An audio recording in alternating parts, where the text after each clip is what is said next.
नमस्कार, आप देख रहे हैं सी न्यूज भारत और मैं हूं आपके साथ प्रिया श्रीवास्तव। वक्त हो गया यूपी बुलेटिन का। इस यूपी बुलेटिन में बात होगी प्रतापगढ़ की, जहां रहस्यमयी परिस्थितियों में तीसरी मंजिल पर चढ़ गया सांड, और बताएंगे कैसे प्रयागराज में मुख्य विकास अधिकारी द्वारा छात्रों को दिया गया बैग और पेंसिल। ऐसी तमाम खबरों पर डालेंगे नजर इस न्यूज बुलेटिन में।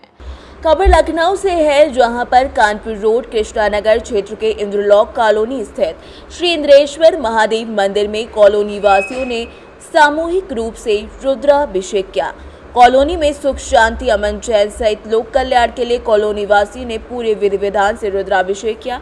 मौके पर कॉलोनी के सम्भ्रांत लोगों में नीलकांत श्रीवास्तव, आशुतोष श्रीवास्तव, रुचि श्रीवास्तव, शिखा गौर, सारंगधर मिश्रा, दिवाकर पंत, वेद प्रकाश द्विवेदी, साथ ही साथ अवधेश मिश्रा, महेश मिश्रा सहित बड़ी संख्या में लोगों ने रुद्राभिषेक के पावन अवसर पर भाग लिया।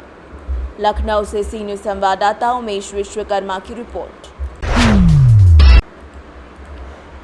खबर प्रतापगढ़ से, जहां पट्टी ब्लॉक परिसर में बने आवास की तीसरी मंजिल पर एक सांड चढ़ गया। सूचना पर पहुंचे फायर कर्मियों ने 3 घंटे के करीब रेस्क्यू कर सकुशल सांड को छत से नीचे उतारा। बता दें कि पट्टी ब्लॉक परिसर में बने आवास की तीसरी मंजिल पर सांड कैसे चढ़ गया, किसी को अंदाजा नहीं। स्थानीय लोगों की सूचना पर मौके पर फायर कर्मियों ने कड़ी मशक्कत के बाद उसे नीचे उतारा, लेकिन वो असफल भी रहे, जिसके पश्चात फायर सर्विस यूनिट पट्टी के द्वारा सूचना जिला मुख्यालय पर दी गई। सूचना मिलने पर जिला मुख्यालय से अग्निशमन अधिकारी प्रतापगढ़ अतुल त्रिपाठी मौके पर सहकर्मियों के साथ पहुंचे और हेयर सर्विस यूनिट पट्टी के प्रभारी आदर्श कुमार, फायरमैन अतुल कुमार पांडे, सतीश पाल, सौरभ सिंह राणा, नंदलाल कुमार के सहयोग से करीब 3 घंटे के रेस्क्यू के बाद सांड को सकुशल नीचे उतारा गया। इस मामले को सूचना के तौर पर जारी करते हुए कस्बा प्रभारी इंद्रेश प्रजापति, अभिषेक कुमार के साथ थाने के अन्य पुलिसकर्मी भी मौके पर मौजूद थे। वहीं तमाशबीनों का भी जमावड़ा ब्लॉक परिसर में लगा नजर आया। जिला अग्निशमन अधिकारी हैं। अभी इस समय आप पट्टी ब्लॉक परिसर में हैं। यहाँ पर एक 3rd फ्लोर पे बैल चढ़ गया था, जिसका आप लोगों के द्वारा सकुशल रेस्क्यू किया गया। कौन कौन लोग टीम में शामिल थे, करीब कितने समय का वक्त लगा उसको रेस्क्यू करने में? हाँ, ये फायर स्टेशन पट्टी द्वारा बताया गया कि एक सांड जो है वो ब्लॉक परिसर में बने आवास के ऊपर चढ़ गया है।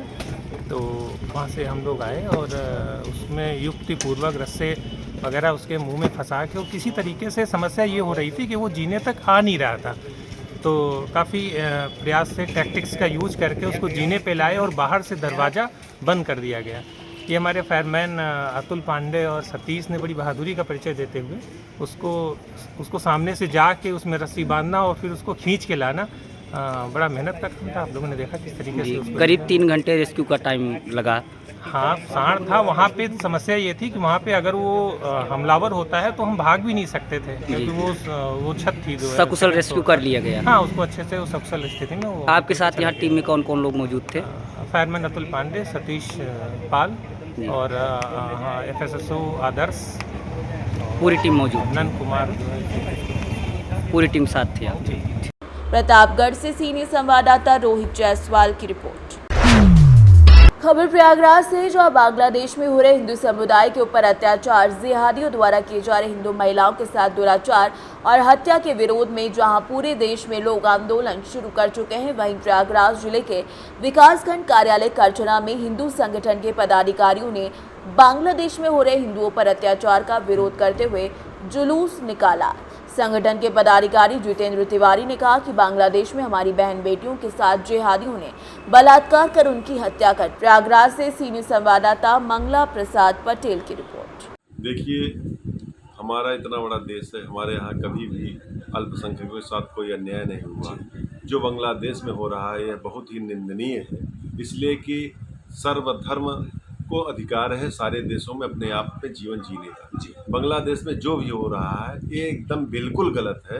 ये मैं माननीय प्रधानमंत्री जी से भी अपील करूंगा, यदि इस तरह होता है तो फिर ये इसका जम के विरोध होगा, हमारे देश में भी विद्रोह होगा। हम लोग इसकी कड़ी निंदा करेंगे। कमलेश द्विवेदी, ब्लॉक प्रमुख प्रतिनिधि करछना। लोगों ने उस समय भरोसा किया उन लोगों पे, और मूल रूप से हमारे 90% दलित भाई ही हैं जिनके यहाँ पे पैरोकार बन करके कितने लोग विपक्ष के उनके वोट लेके चले जाते हैं। आज उनकी इसमत खतरे में है।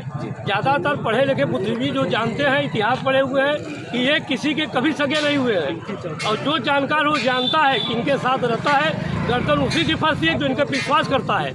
जो जागरूक लोग हैं वो जानते हैं। आज हमारे दलित भाई 90% जब उनके चंगुल में फंसे हैं, तो सारे हिंदुस्तान के सारे व्यक्ति, चाहे जनरल हो, दलित हो, ओबीसी हो, इनको न जाति और वर्ग में बांट करके जो हमारे साथ क्षति करी जा रही हमारे धर्म की, हम लोग इकट्ठा नहीं हो पा रहे हैं। ये नेताओं की जो चाल है, इसको हम लोगों को तोड़ना होगा, चाहे जिस पार्टी का हो। हिंदू सारे लोगों को वोट देते हैं, और बांग्लादेश के जो मेरे दलित भाई हैं आज तकलीफ में हैं, उनकी इस्मत, उनकी इज्जत दांव पे लगी हुई है।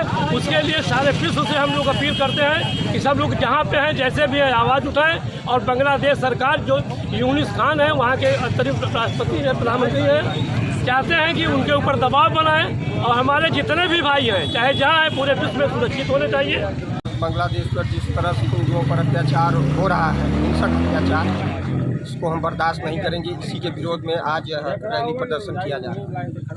परिचय अपना। आनंद प्रताप सिंह, भारतीय जनता पार्टी। की बात ही नहीं है। दुनिया में विराजमान सभी हिंदुओं को इकट्ठा होना पड़ेगा, नहीं जिस तरह से माँ बहनों की अस्मत खतरे में पड़ी हुई है बांग्लादेश में, वो दिन दूर नहीं कि हिंदुस्तान में भी ऐसा देखने को मिलेगा।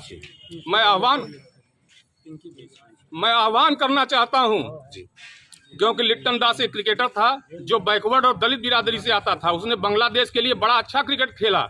मुसलमानों ने ये नहीं पूछा तुम कौन हो, ऐसे क्रिकेटर का घर जलाया और लूट लिया।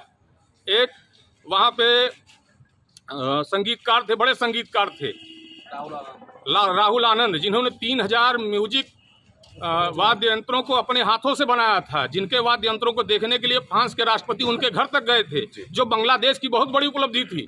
उनका घर तक इन्होंने नहीं बख्शा, और चुन चुन करके वो हिंदुओं के साथ ही अत्याचार कर रहे हैं। यह सत्ता परिवर्तन का आंदोलन है कि धार्मिक आंदोलन है? प्रयागराज से सी न्यूज संवाददाता मंगला प्रसाद पटेल की रिपोर्ट। खबर प्रयागराज से, जहां मुख्य विकास अधिकारी गौरव कुमार की सराहनीय पहल देखने को मिली। जहां मुख्य विकास अधिकारी प्रयागराज गौरव कुमार ने सोरो सिविलियन विद्यालय के 300 बच्चों को बैग और ड्राइंग बॉक्स वितरित किया। साथ ही साथ सिविलियन विद्यालय सोरो का निरीक्षण किया, जहां सोरो सिविलियन विद्यालय में हो रहे कायाकल्प को गुणवत्ता पूर्वक कार्य कराने के लिए निर्देशित भी किया गया। बता दें कि साथ ही साथ विद्यालय के 4 दीवारी पर बाला पेंटिंग कराने के निर्देश भी प्रधानाध्यापक को दिए गए हैं। कई अधिकारियों के सहयोग से एवं जन सहयोग से इसमें जो है इस विद्यालय में कुछ स्कूल बैग्स और पेंसिल बॉक्स का वितरण किया गया है। और कुछ विद्यालय जहां पर अभी अधिक संख्या में नामांकन हुआ है, खासकर ऐसे वंचित वर्गों से बच्चे आए हैं जो पहली बार विद्यालय आए हैं, तो एक प्रयास है कि उनका मोटिवेशन बना रहे विद्यालय में। और इसमें हमारी संपूर्ण जो विकास भवन की टीम है और ग्राम विकास विभाग है, सबके द्वारा सहयोग किया गया है। आज वही टीम हमारे साथ यहाँ मौजूद है, शिक्षा विभाग के भी अधिकारी यहाँ मौजूद हैं। इसी के साथ ही विद्यालय में हो रहे पीएम श्री विद्यालय का जो निर्माण किया जा रहा है, उसका भी निरीक्षण किया गया है। इसमें निर्माण की गुणवत्ता बनाए रखने एवं यदि कायाकल्प का कार्य संपूर्ण हो गया है तो इसके उपरांत बाला पेंटिंग्स विद्यालय में कराए जाने के निर्देश ग्राम प्रधान को भी और प्रधानाध्यापक को भी। प्रयागराज से सीनियर संवाददाता रणविजय की रिपोर्ट। फिलहाल इस न्यूज बुलेटिन में इतना ही। देश दुनिया की बाकी खबरों के साथ जुड़े रहने के लिए आप देखते रहिए सी न्यूज भारत।